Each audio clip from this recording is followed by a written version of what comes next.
சக்கரவர்த்தி அம்பானியே அலறாப்ல இந்தியால ஒரு சம்பவம் நடந்து போச்சு. ஆமாங்க, உலகத்திலே நம்பர் 1 பணக்கார நம்ம தோஸ்த் இலான் மஸ்கோட கம்பெனி டெஸ்லா காரோட ஷோரூம் நேத்து மும்பைல ஓபன் பண்ணிட்டாங்க. அம்பானி நீ ஓரம் போனி அப்படிங்கிற அளவுக்கு இனிமேல் ஆட்டம் இருக்கு. ஸ்டார்டிங்ல இந்த ஷோரூம்ல டெஸ்லாவோட மாடல் 3 மாடல் ஒய் இந்த ரெண்டு மாடலையும் சேல்ஸுக்கு கொண்டு வருவாங்கன்னு பார்த்த நிலையில இப்போதைக்கு மாடல் ஒய்யை மட்டும் சேல்ஸுக்கு கொண்டு வந்திருக்காங்க. இதோட சேல்ஸ பொறுத்த அடுத்தடுத்த மாடலை இறக்குவாங்க. இதை தொடர்ந்து அடுத்த ஷோரூமா டெல்லியில ஓபன் பண்ண போறாங்களா. இந்த டெஸ்லா மாடல் ஒய்ங்கிற கார் 2 வேரியன்ட்ல வருது. 60 லட்சம் ரூபாயில ஸ்டாண்டர்ட்னு ஒரு வேரியன்ட்லயும் 68 லட்சம் ரூபாயில லாங் ரேஞ்ச்னு ஒரு வேரியன்ட்லயும் வருது. இப்ப ஸ்டார்டிங் பிரைஸ் 60 லட்சமா? இதுல ஃப்ரண்ட்ல 15.4 இன்ச் பெரிய டச் ஸ்கிரீனும் பேக்ல உட்கார்ந்து இருக்கிறவங்களுக்கு 8 இன்ச் டச் ஸ்கிரீன் கூட கொடுத்திருக்காங்க.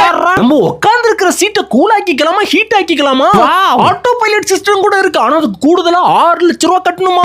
15 நிமிஷம் சார்ஜ் போட்டா 238 கிலோமீட்டர் போகுமா. அது மட்டும் இல்ல ஒன்ஸ் ஃபில் பண்ணிட்டோம்னா 500 கிலோமீட்டர்ல இருந்து 622 கிலோமீட்டர் வரைக்கும் போகுமா. கார் ஓடுற சவுண்டே கேட்காதா.